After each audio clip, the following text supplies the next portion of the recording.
ನಗರದಲ್ಲಿ ಜೆಡಿಎಸ್ ಪಕ್ಷದ 25ನೇ ವರ್ಷದ ಬೆಳ್ಳಿ ಹಬ್ಬದ ಸಂಭ್ರಮ.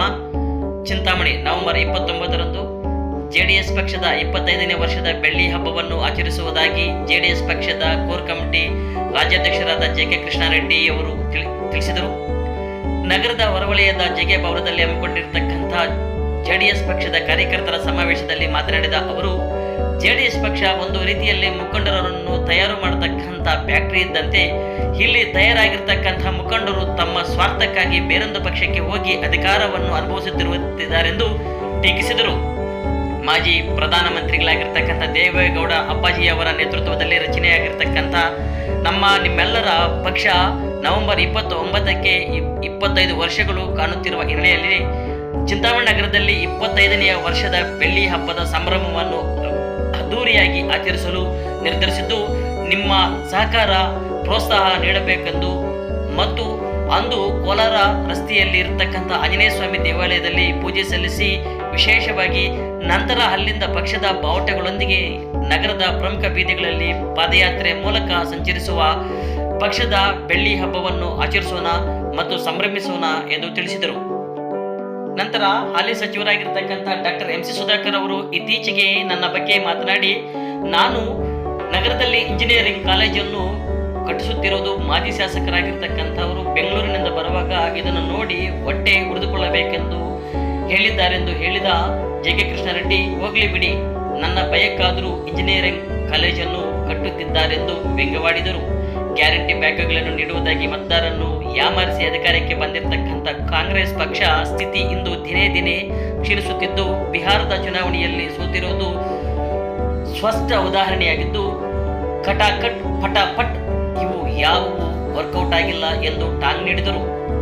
ಅಗತ್ಯ ವಸ್ತುಗಳ ಬೆಲೆ ಏರಿಕೆ ಮಾಡಿ ಜನರಿಗೆ ಟೋಪಿ ಹಾಕಿರುವುದು ಅಲ್ಲದೆ SC/ST ವರ್ಗಗಳ ಅನುದಾನವನ್ನು ಸಹ ಗ್ಯಾರಂಟಿ ಯೋಜನೆಗಳಿಗೆ ಬಳಕೆ ಮಾಡುವ ಮೂಲಕ ಅವರನ್ನು ಯಾಮಾರಿಸಿದ್ದಾರೆಂದು ರಾಜ್ಯ ಸರ್ಕಾರದ ವಿರುದ್ಧವೂ ಸಹ ವಾಗ್ದಾಳಿ ನಡೆಸಿದರು. ಇದೇ ಸಂದರ್ಭದಲ್ಲಿ ಸಭೆಗೂ ಮುನ್ನ ವೃಕ್ಷ ಮಾತೆಯಾದ ಸಾಲುಮರದ ತಿಮ್ಮಕ್ಕ ಅವರಿಗೆ ಶ್ರದ್ಧಾಂಜಲಿ ಸಲ್ಲಿಸಲಾಯಿತು. ಸಭೆಯಲ್ಲಿ ಜೆಡಿಎಸ್ ಚಿಕ್ಕಬಳ್ಳಾಪುರ ಜಿಲ್ಲಾಧ್ಯಕ್ಷರಾಗಿರ್ತಕ್ಕಂಥ ಮುಕ್ತಾ ಮುನಿಯಪ್ಪ, ಗೌರವಬಿದನೂರು ತಾಲೂಕಿನ ಮುಖಂಡರಾಗಿರ್ತಕ್ಕಂಥ ನರಸಿಂಹಮೂರ್ತಿ, ಹಿರಿಯ ಮುಖಂಡರು ಅಪ್ಪಗೊಂಡು ಶ್ರೀನಿವಾಸ ರೆಡ್ಡಿ, ದೊಡ್ಡಬೊಮ್ಮನಹಳ್ಳಿ ವೆಂಕಟರೆಡ್ಡಿ, ಉಪ್ಪಾರಪೇಟೆ ಜಮೀರ್, ಶಫೀಕ್, ನಗರಸಭೆ ಸದಸ್ಯರಾಗಿರ್ತಕ್ಕಂಥ ಕೃಷ್ಣಮೂರ್ತಿ, ಅಗ್ರಹಾರ ಮುರಳಿ, ಗೌಸ್ ಪಾಷಾ, ಮಂಜುನಾಥ್ ಹಲ್ಲು, ಮಾಜಿ ಸದಸ್ಯರಾಗಿರ್ತಕ್ಕಂಥ ಹಲ್ಲಾಬಕಾಶ್, ಸೀಕಲ್ ಶ್ರೀನಿವಾಸ ಗೌಡ, ಕುರುಬೂರು ನಟರಾಜ್, ಗುಡೆ ಶ್ರೀನಿವಾಸ ರೆಡ್ಡಿ, ವೆಂಕಟರಮಣಪ್ಪ, ದಿನಮಿಂದಹಳ್ಳಿ ಬೈರಾರೆಡ್ಡಿ, ಜೆಡಿಎಸ್ ಪಕ್ಷದ ಯುವ ಘಟಕದ ರಾಜ್ಯ ಉಪಾಧ್ಯಕ್ಷರಾಗಿರ್ತಕ್ಕಂಥ ಸಂತೆಕಲ್ಲಹಳ್ಳಿ ಪ್ರಭಾಕರ್ ಸೇರಿದಂತೆ ಮತ್ತಿತರರು ಉಪಸ್ಥಿತರಿದ್ದರು. ನಂತರ ಕೋರ್ ಕಮಿಟಿ ರಾಜ್ಯಾಧ್ಯಕ್ಷರಾಗಿ ನೇಮಕಗೊಂಡಿರ್ತಕ್ಕಂಥ ಹಿನ್ನೆಲೆಯಲ್ಲಿ ಜೆ.ಕೆ. ಕೃಷ್ಣ ಅವರನ್ನು ಅವರ ಅಭಿಮಾನಿಗಳು, ಕಾರ್ಯಕರ್ತರು ಆತ್ಮೀಯವಾಗಿ ಸನ್ಮಾನಿಸಿದರು. ಇನ್ನೂ ಸ್ವಲ್ಪ ಮುಂದೆ ಹೋಗಿ ರಾಮಮೂರ್ತಿ ಅಣ್ಣವರ ಕಲ್ಯಾಣ ಮಂಟಪದಲ್ಲಿ, BVM ಕಲ್ಯಾಣ ಮಂಟಪದಲ್ಲಿ ಸಮಾವೇಶ ಮಾಡುವುದು. ನಾವು ಇಲ್ಲಿಂದ ಬಹುಶಃ ನನಗೆ 1.5 ಗಂಟೆ ಸಾಕಾಗ್ಬೋದು ಅನ್ಸುತ್ತೆ. ಎಲ್ಲಿಂದ ಕೋಲಾರ ಸರ್ಕಲ್ ಇಂದ ನಡ್ಕೊಂಡು ಹೋಗಿ ಪಾದಯಾತ್ರೆ ಅಂದ್ರೆ ನಮ್ಮ ಪಕ್ಷದ ಬಾವುಟಗಳನ್ನ ಹಿಡಿದು ಒಂದು ಬೆಳ್ಳಿ ಸೆಲೆಬ್ರೇಟ್ ಮಾಡ್ಕೊಂಡು ಹೋಗಿ ಕಡೆಯದಾಗಿ ನಾವು ಒಂದು ಅಲ್ಲಿ ಸಮಾವೇಶ ಮಾಡಬೇಕು. ಸಮಾವೇಶದಲ್ಲಿ 94ರಿಂದ 2001ರಲ್ಲಿ ಸ್ಥಾಪನೆ ಆಗಿರ್ತಕ್ಕಂಥದ್ದು. ಅದಕ್ಕೆ ಮೊದಲು JDS ಇದೆಲ್ಲ ಒಂದಾಗಿತ್ತು. ಆದ್ರೆ ದೇವೇಗೌಡರು ಕರ್ನಾಟಕ ರಾಜ್ಯದಲ್ಲಿ ಮುಖ್ಯಮಂತ್ರಿಗಳಾಗಿ ಕರ್ನಾಟಕ ರಾಜ್ಯಕ್ಕೆ ಅವರ ಕೊಡುಗೆಗಳೇನು ಅನ್ನುವಂಥದ್ದನ್ನ ನಾವು ಅವತ್ತು ತಿಳಿಸ್ತೇವೆ. ಮತ್ತು 96ರಲ್ಲಿ ದೇವೇಗೌಡರು ದೇಶದ ಪ್ರಧಾನಮಂತ್ರಿಗಳಾದ್ಮೇಲೆ ಇಡೀ ದೇಶಕ್ಕೆ ಅವರ ಕೊಡುಗೆ ಏನು, ಏನೇನೆಲ್ಲ ಕಾರ್ಯಕ್ರಮಗಳು ಕೊಟ್ಟರು, ಏನೆಲ್ಲ ಯೋಜನೆಗಳನ್ನ ಕೊಟ್ಟರು ಅನ್ನುವಂಥದ್ದನ್ನ ನಾವು ಆ ಸಮಾರಂಭದಲ್ಲಿ ತಿಳಿಸುವಂತದ್ದು. ಮತ್ತೆ ಕುಮಾರಣ್ಣ ಅವರು 2006ರಲ್ಲಿ ಕರ್ನಾಟಕ ರಾಜ್ಯದಲ್ಲಿ ಮುಖ್ಯಮಂತ್ರಿ ಆದಾಗ ಅವರು ಕರ್ನಾಟಕ ರಾಜ್ಯಕ್ಕೆ ಕೊಟ್ಟಿರ್ತಕ್ಕಂಥ ಕೊಡುಗೆಗಳೇನು ಅನ್ನುವಂಥದ್ದನ್ನ ನಾವು ತಿಳಿಸಬೇಕಾಗ್ತದೆ. ಮತ್ತು 2018ರಲ್ಲಿ ಕುಮಾರಸ್ವಾಮಿ ಅವರು ಮುಖ್ಯಮಂತ್ರಿಗಳಾಗಿದ್ದಾಗ ಅವರು ಏನೆಲ್ಲ ಕಾರ್ಯಕ್ರಮಗಳನ್ನ ಕರ್ನಾಟಕ ರಾಜ್ಯಕ್ಕೆ ಕೊಟ್ಟರು ಅನ್ನುವಂಥದ್ದನ್ನ ನಾನು ಇವತ್ತೆಲ್ಲ ಹೇಳ್ತೀನಿ ಬೇಕಾದ್ರೆ, ಆದ್ರೆ ನಮ್ಗೆ ಟೈಮ್ ಇಲ್ಲ. ಆವತ್ತಿನ ಸಮಾರಂಭದಲ್ಲಿ ಇವೆಲ್ಲವನ್ನು ಕೂಡ ಹೇಳುವಂಥದ್ದು. ಆದ್ರೂ ಕೂಡ ನಿಮ್ಮಂತ ಕಾರ್ಯಕರ್ತರಿಂದ ಅವರೆಲ್ಲರೂ ಕೂಡ MLAಗಳಾಗಿರ್ತಾರೆ ಅನ್ನುವಂಥದ್ದನ್ನ ಯಾರು ಕೂಡ ಮರಿಬಾರದು. ಬಹುಶಃ ನಾವು ಆ ಸಮಾರಂಭದಲ್ಲಿ ಆ ಬೆಳ್ಳಿ ಹಬ್ಬ ಮಹೋತ್ಸವ ಅಂತ ಏನ್ ಮಾಡ್ತೀವಿ, ನಾವು ಪಾದಯಾತ್ರೆ ಮೂಲಕ ನಾವು ಹೋಗಿ ಕಡೆಯಲ್ಲಿ ಸಮಾರಂಭದಲ್ಲಿ ಏನೆಲ್ಲ ಕಾರ್ಯಕ್ರಮಗಳು ಕರ್ನಾಟಕ ರಾಜ್ಯದ ಜನರಿಗೆ, ರೈತರಿಗೆ, ಕಾರ್ಮಿಕರಿಗೆ, ಮಹಿಳೆಯರಿಗೆ, ಮಕ್ಕಳಿಗೆ, ಸಾಮಾನ್ಯ ಜನರಿಗೆ ಏನೆಲ್ಲ ಕಾರ್ಯಕ್ರಮಗಳು ಕೊಟ್ಟಿದ್ದಾರೆ. ಮತ್ತು ದೇವೇಗೌಡರು ಪ್ರಧಾನಮಂತ್ರಿಗಳಿದ್ದಾಗ ಅವ್ರ ಕಾರ್ಯಕ್ರಮಗಳೇನು, ಕುಮಾರಸ್ವಾಮಿ ಅವರ ಕಾರ್ಯಕ್ರಮಗಳೇನು, ಇವೆಲ್ಲ ಕೂಡ ಆ ಕೊನೆಯ ಸಮಾರಂಭದಲ್ಲಿ ನಾವು ತಿಳಿಸೋಣ. ಯಾವ ದಿನಾಂಕ ಹೇಳಿ? 29 ಇದೇ ತಿಂಗಳು 29. ಇದಕ್ಕಿಂತ ದುಪ್ಪಟ್ಟು ಸೇರ್ಬೇಕು ಜನ, ಇದಕ್ಕಿಂತ ದುಪ್ಪಟ್ಟು ಸೇರ್ಬೇಕು ಅಂತ ಹೇಳಿ ನಾವು ಈಗ 2 ವರ್ಷ ಬಿಟ್ಬಿಟ್ಟಿದ್ವಿ. 2 ವರ್ಷ ಆರಾಮಾಗಿರ್ಲಿ ಅಂತ. ಈಗ ನಾವು JDS ಕೋರ್ ಕಮಿಟಿ ಅಧ್ಯಕ್ಷನಾಗಿರೋದ್ರಿಂದ ನಮ್ಗೆ ಹೆಚ್ಚು ಸವಾಲುಗಳು ಇವತ್ತು ನಮ್ಮ ಮುಂದೆ ಇರ್ತವೆ. ಈಗ ಅಲ್ಲಿ ಪಕ್ಷದಲ್ಲಿ ಕೋರ್ ಕಮಿಟಿಯಲ್ಲಿ ಏನೇ ನಿರ್ಣಯಗಳಾದ್ರೂ ಕೂಡ ಅದು ನಮ್ಮ ಕ್ಷೇತ್ರದಲ್ಲಿ, ಚಿಂತಾಮಣಿ ವಿಧಾನಸಭಾ ಕ್ಷೇತ್ರದಲ್ಲಿ ಫಸ್ಟ್ ಇಂಪ್ಲಿಮೆಂಟ್ ಆಗ್ಬೇಕು. ಈ ಕ್ಷೇತ್ರದಿಂದಾನೇ ಪ್ರಾರಂಭ ಆಗ್ಬೇಕು. ನಾಳೆ ಬೆಳಗ್ಗೆ ಯಾರಾದ್ರೂ ಕೇಳ್ತಾರೆ ನಮ್ಗೆ, ನೀವು ಕೋರ್ ಕಮಿಟಿ ಅಧ್ಯಕ್ಷ ನೀವೇ ಮಾಡಿಲ್ಲ, ನಮ್ಗೆ ಯಾಕೆ ನೀವು ಹೆಂಗ್ ಹೇಳ್ತೀರಾ ಅಂತ. ಅದಕ್ಕೆ ನನ್ನ ಮೇಲೆ ಅದನ್ನ ಇದು ಮಾಡ್ಕೊಳ್ತೀರಾ. ಫಸ್ಟ್ ನಮ್ಮ ಕಾರ್ಯಕ್ರಮ ನೀವು ಸ್ವಲ್ಪ ನನಗೆ 1-2 ವರ್ಷಗಳ ಕಾಲ ಏನಾದರೂ ಸಭೆ ಸಮಾರಂಭ ಇದ್ದಾಗ ನಾನು ನಿಮಗೆ ತಿಳಿಸ್ತೇನೆ. ಫೋನು ಮಾಡ್ತಾರೆ, ವಾಟ್ಸಪ್ ಮೆಸೇಜ್ ಬರುತ್ತೆ. ದಯಮಾಡಿ ಎಲ್ಲರೂ ಬಂದು ಆ ಕಾರ್ಯಕ್ರಮಗಳನ್ನ ಯಶಸ್ಸು ಮಾಡಬೇಕು. ಯಶಸ್ಸು ಮಾಡಿದ್ರೆ ಕರ್ನಾಟಕ ರಾಜ್ಯದ ಉಳಿದಂತ ಜಿಲ್ಲಾ ತಾಲೂಕು ಪ್ರವಾಸಗಳಲ್ಲಿ ನಾನು ಹೋಗ್ತೇನೆ, ಮಾಡ್ತೇನೆ. ಈ 5 ದಿನ ಗ್ಯಾಪ್ ಇಟ್ಕೊಂಡಿರೋದೇನಕ್ಕೆ? ಮನೆಗಳಲ್ಲಿ ಏನಾದ್ರು ಕಾರ್ಯಕ್ರಮಗಳಿದ್ರೆ ಬರಬೇಕು ಅಂತ ಹೇಳಿ ನಾನು ಸೋಮವಾರ ಶುಕ್ರವಾರ ಅಲ್ಲಿ ಕಾರ್ಯಕ್ರಮಗಳು ಇಟ್ಕೊಂಡಿರೋದು. ಅಂದ್ರೆ ಆಫೀಸ್ ನಲ್ಲಿ ಕುಂತ್ಕೊಳ್ಳೋದಕ್ಕೆ. ಉಳಿದಂಗೆ ನಿಮ್ ಮನೆಯಲ್ಲಿ ಯಾರ್ದೋ ಒಂದು ಕಾರ್ಯಕ್ರಮ ಅಲ್ಲಿಗೂ ಒಂದೊಂದ್ಸಾರಿ ಮಿಸ್ ಆಗ್ಬಿಡ್ತದೆ. ಮಿಸ್ ಆದ್ರೆ ಕೋಪ ಮಾಡ್ಕೊಂಡ್ಬಿಡ್ತಾರೆ, ತಿರುಗಿ ಮನೆಗೆ ಹೋಗ್ಬೇಕು. ಈಗ ನಾನು ಪತ್ರಿಕೆಗಳಲ್ಲಿ ನೋಡಿದ್ದೀನಿ, ಮಾಧ್ಯಮಗಳಲ್ಲಿ ನೀವೆಲ್ಲ ಬರೆದಿರ್ತಕ್ಕಂಥದ್ದನ್ನ ನೋಡಿದ್ದೀನಿ. ಕೃಷ್ಣಾರೆಡ್ಡಿ, JK ಕೃಷ್ಣಾರೆಡ್ಡಿ ಅವರು ದಾರಿಯಲ್ಲಿ ಹೋಗುವಾಗ ಬರುವಾಗ ಅದನ್ನ ನೋಡಿ ನೋಡಿ ಹೊಟ್ಟೆ ಉರಿಬೇಕು, ಮಜ್ಜಿಗೆ ಕುಡಿಬೇಕು.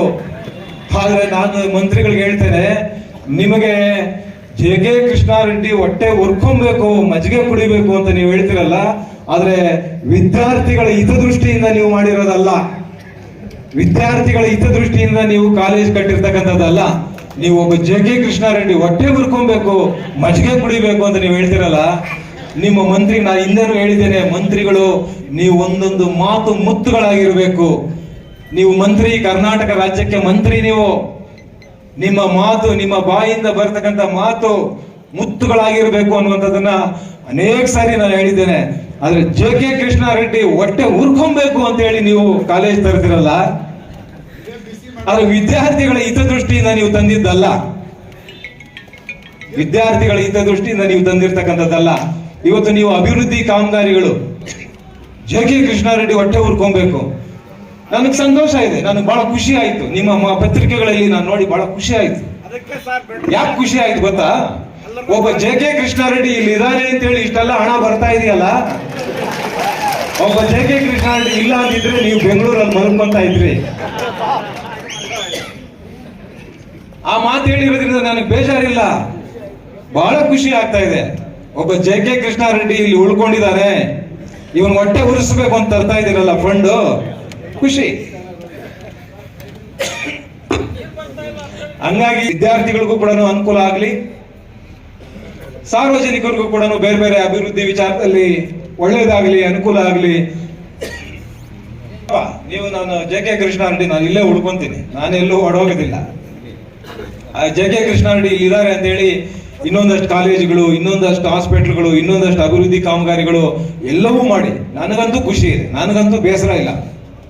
ಒಬ್ಬ JK ಕೃಷ್ಣಾರೆಡ್ಡಿ ಇರೋದ್ರಿಂದ 1,000 ಕೋಟಿ ನೀವು ತಗೊಂಡ್ಬನ್ನಿ, ನಮ್ಮ ಕ್ಷೇತ್ರಕ್ಕೆ ಒಳ್ಳೇದಾಗ್ಲಿ, ನಮ್ಮ ಕ್ಷೇತ್ರದಲ್ಲಿ ಇರ್ತಕ್ಕಂಥ ಜನರಿಗೆ ಒಳ್ಳೇದಾಗ್ಲಿ, ನಮ್ಮ ಕ್ಷೇತ್ರದಲ್ಲಿ ಇರ್ತಕ್ಕಂಥ ವಿದ್ಯಾರ್ಥಿಗಳಿಗೆ ಒಳ್ಳೇದಾಗ್ಲಿ ಅನ್ನುವಂಥದ್ದನ್ನ ಈ ಸಂದರ್ಭದಲ್ಲಿ ನಾ ಹೇಳಲಿಕ್ಕೆ ಬಯಸ್ತೇನೆ. ಜೊತೆಗೆ ರೈತರು ಅಂದ್ರೆ ನನಗೆ ಪ್ರಾಣ. ರೈತರ ಬಗ್ಗೆ ಅಪಾರವಾದಂತ ಕಳಕಳಿ, ಅಪಾರವಂತ ಕಾಳಜಿ ಇರ್ತಕ್ಕಂಥವ್ರು. ನಾನು ಇದ್ದಂತ ಸಂದರ್ಭದಲ್ಲಿ ಮಸ್ತೇನಹಳ್ಳಿ ಇಂಡಸ್ಟ್ರಿಯಲ್ ಏರಿಯಾದಲ್ಲಿ 1ನೇ ಹಂತದಲ್ಲಿ, 2ನೇ ಹಂತದಲ್ಲಿ ಅಲ್ಲಿ ರೈತರು ಆವತ್ತಿನ ಸಂದರ್ಭದಲ್ಲಿ ಇವರೇ ಇದ್ರು. ಆ ಇಂಡಸ್ಟ್ರಿ ಬಂದಾಗ ಇವರೇ ಇದ್ದು 19,50,000 ನಮ್ಮ ಇಲ್ಲಿ ಅಧಿಕಾರಿಗಳ ಹತ್ರನು ಮಾತಾಡಿ 19.5 ಲಕ್ಷ ಬಂದಿದೆ ಅವ್ರಿಗೆ. ನಾನು ಅಸೆಂಬ್ಲಿಯಲ್ಲಿ ಕೂಡ ಫೈಟ್ ಮಾಡಿದ್ದೇನೆ, ತುಂಬಾ ಹೋರಾಟ ಮಾಡಿದ್ದೇನೆ. ಸಿದ್ದರಾಮಯ್ಯನವರು ಅವತ್ತು ಮುಖ್ಯಮಂತ್ರಿಗಳು, ಸಿದ್ದರಾಮಯ್ಯನವರು ಮುಖ್ಯಮಂತ್ರಿಗಳು ಆವತ್ತಿನ ನನ್ನ ಹೋರಾಟದಲ್ಲಿ ವಿಧಾನಸಭೆಯಲ್ಲಿ ನಾವು ರೈತರು 1 ಎಕರೆ ಕೃಷಿಗೆ ಯೋಗ್ಯವಾಗಿರ್ತಕ್ಕಂಥ ಜಮೀನನ್ನ ಖರೀದಿ ಮಾಡಬೇಕಾದ್ರೆ 35 ಲಕ್ಷ 40 ಲಕ್ಷ ಆಗುತ್ತೆ. ನೀವು 19.5 ಲಕ್ಷ ಕೊಡ್ತಾ ಇದ್ದೀರಾ. ಇದು ಸಾಲೋದಿಲ್ಲ. ನಮ್ಮ ರೈತರು ಕೊಡಿ, ಹೆಚ್ಚು ಹಣವನ್ನ ಕೊಡಿ ಅಂತ ನಾನು ವಿಧಾನಸಭೆಯಲ್ಲಿ ಹೋರಾಟ ಮಾಡಿದ್ವಿ, ಕೊಟ್ಟಿಲ್ಲ. ನಮ್ಗೆ ಅರ್ಥ ಆಯ್ತು, ರೈತ ವಿರೋಧಿ ಸರ್ಕಾರ ಇದು, ಕೊಡೋದಿಲ್ಲ ಅಂತ ಅರ್ಥ ಆಯ್ತು. ಕನಿಷ್ಠ ಆಮೇಲೆ ನಾನೇನ್ ಮಾಡಿದೆ, ಅಲ್ಲಿ ಮರ ಮಾಲ್ಕಿಗಳು ಯಾರ್ಯಾರು ಹಾಕೊಂಡಿದ್ರು ಆ ಜಮೀನಿಗೆ 19.5 ಲಕ್ಷ, ಇದನ್ನ ಸ್ವಲ್ಪ ಬೇರೆ ರೂಪದಲ್ಲಿ ಸ್ವಲ್ಪ ಅವ್ರಿಗೆ ಸಹಾಯ ಆದ್ರೆ ಒಳ್ಳೇದಾಗುತ್ತೆ ಅಂತ ಹೇಳಿ ನಾವು ಅವತ್ತು ಆ ತೋಟಗಾರಿಕೆ ಇಲಾಖೆಯ ಅಧಿಕಾರಿಗಳ ಹತ್ರ ಒಂದು ಮೌಲ್ಯಮಾಪನ ಮಾಡಿ ಒಂದು ಮರಕ್ಕೆ 24,000 ರೂಪಾಯಿ ನಿಗದಿ ಮಾಡಿದ್ರು ಅಧಿಕಾರಿಗಳು. ಕುಮಾರಣ್ಣನ ಕಡೆಯಿಂದನೂ ಫೋನ್ ಮಾಡಿಸಿದ್ದೆ, ಸೆಲ್ವಕುಮಾರ್ ಅವ್ರಿಗೆ ನಾನು ಕೂಡ ಮಾಡಿದೆ. ನಮ್ಮ ಕೈವಾರ ಹೋಬಳಿಯಲ್ಲಿ ಇರ್ತಕ್ಕಂತ ಆ ರೈತರು ಏನ್ ಪಾಪ ಮಾಡಿದ್ದಾರೆ, ಅವರು 24,000 ರೂಪಾಯಿ ನಾವು ನಿಗದಿ ಮಾಡಿಸಿದ್ವಿ. ಒಂದಷ್ಟು ಜನರಿಗೆ ಪರಿಹಾರನೂ ಕೂಡ ಸಿಕ್ತು. ಈ ಪುಣ್ಯಾತ್ಮ ಬಂದ ಮೇಲೆ ನೀವೇನ್ ಮಾಡಿದ್ರಿ, ಮೊನ್ನೆ ಒಂದು ಸಭೆ ಮಾಡಿ ಆ ಸಭೆಯಲ್ಲಿ 24,000 ಕೊಡಬಾರದು, 10,000 ರೂಪಾಯಿ ನಿಗದಿ ಮಾಡಿ, ಮಾವು 10,000 ರೂಪಾಯಿ ಮಾಡಿ, ಬೇವು 5,000 ರೂಪಾಯಿ ಮಾಡಿ, ಇನ್ನೂ ಬೇರೆದಕ್ಕೆ 3,000, 2,000, 1,000. ಯಾಕೆ, ಏನ್ ಪಾಪ ಮಾಡಿದ್ರು? ಮಸ್ತನಹಳ್ಳಿಯಲ್ಲಿ ಇರ್ತಕ್ಕಂಥವ್ರು ಏನ್ ಪಾಪ ಮಾಡಿದ್ರು? ಜಂಗಮಶಿಗಳ್ಳಿಯಲ್ಲಿ ಇರ್ತಕ್ಕಂಥವ್ರು ಏನ್ ಪಾಪ ಮಾಡಿದ್ರು? ತಳಗವಾರದಲ್ಲಿ ಇರ್ತಕ್ಕಂಥ ರೈತರು ಏನ್ ಪಾಪ ಮಾಡಿದ್ರು? ಒಡ್ಡಳ್ಳಿಯಲ್ಲಿ ಇರ್ತಕ್ಕಂಥ ರೈತರು ಏನ್ ಪಾಪ ಮಾಡಿದ್ರು? ಹೊಸೂರಿನಲ್ಲಿ ಇರ್ತಕ್ಕಂಥ ರೈತರು ಏನ್ ಪಾಪ ಮಾಡಿದ್ರು? ಕೈವಾರ ಹೋಬಳಿಯಲ್ಲಿ ಇರ್ತಕ್ಕಂಥ ರೈತರು ಏನ್ ಪಾಪ ಮಾಡಿದ್ರು ಅಂತ ಕೇಳ್ತೇನೆ ಅವರಿಗೆ. ನೀವು ರೈತರ ಬಗ್ಗೆ ಕಳಕಳಿ ಇರ್ತಕ್ಕಂಥವ್ರಲ್ವಾ? 30,000 ಮಾಡಿ ನಾವು ಕೂಡ ಖುಷಿ ಪಡ್ತೇವೆ, ನಿಮ್ಗೆ ಅಭಿನಂದಿಸ್ತೇವೆ. ಒಬ್ಬ ಜಿಲ್ಲಾ ಉಸ್ತುವಾರಿ ಮಂತ್ರಿಗಳಾಗಿ ನೀವು ರೈತರ ಪರ ನಿಮಗೆ ಕಾಳಜಿ ಇರ್ತಕ್ಕಂಥವ್ರು, ರೈತರ ಬಗ್ಗೆ ಕಳಕಳಿ ಇರ್ತಕ್ಕಂಥವ್ರು, ನೀವು 30,000 ಮಾಡಿ ಸರ್, ಖುಷಿ ಪಡ್ತೀವಿ. ಅಟ್ಲೀಸ್ಟ್ ಅವ್ರಿಗೆ 19.5 ಲಕ್ಷ ಇದೆ. ಇವತ್ತು ಸೆಕೆಂಡ್ ಫೇಸ್, ಥರ್ಡ್ ಫೇಸ್ ಅಲ್ಲಿ ನಾವು 45 ಲಕ್ಷ ಮಾಡಿದ್ವಿ, 55 ಲಕ್ಷ ಮಾಡಿದ್ವಿ. ರಸ್ತೆ ಇರ್ತಕ್ಕಂಥದಕ್ಕೆ 55 ಲಕ್ಷ, ಒಳಗಡೆ ಇರ್ತಕ್ಕಂಥದಕ್ಕೆ 45 ಲಕ್ಷ ಮಾಡಿದ್ವಿ. ನೀವು ಮಾಡ್ಬೇಕಾಗಿತ್ತಲ್ಲ. ಇವಾಗ ನೀವು ಇಲ್ಲಿ 95 ಲಕ್ಷ, 1,05,00,000 ಮಾಡಿದ್ದೀರಾ, ಸಂತೋಷ. ರೈತರಿಗೆ ಅಟ್ಲೀಸ್ಟ್ 1 ಎಕರೆ ಕಳ್ಕೊಂಡ್ರೆ 1 ಕೋಟಿ ರೂಪಾಯಿ ಬರ್ತಾ ಇದೆ, ಖುಷಿ ಆಗ್ತದೆ. ನೀವು ಅಲ್ಲಿ 19.5 ಲಕ್ಷ ಕೊಟ್ಟಿರ್ತಕ್ಕಂಥವ್ರು ಏನ್ ಹಾಕ್ಬೇಕು? ಆ ರೈತರು ಏನ್ ಪಾಪ ಮಾಡಿದ್ರು? ನೀವು 24,000 ರೂಪಾಯಿ, ನೀವು 30,000 ಮಾಡಬೇಕಾಗಿತ್ತು. ನೀವು ಅದನ್ನ ಕಡಿಮೆ ಮಾಡಬಾರ್ದಾಗಿತ್ತು. ನೀವು ಕಡಿಮೆ ಮಾಡಿದ್ರೆ ಅಲ್ಲಿ ಆ ಸಭೆಯಲ್ಲಿ ಒಬ್ಬ ಅಧಿಕಾರಿ ಹೇಳ್ತಾರೆ, ಇಲ್ಲಿ ಯಾರ ಚಕ್ಕಗಳು ಕೊಟ್ರಲ್ಲ ಜೊತೆಯಲ್ಲಿ, ಹರೀಶ್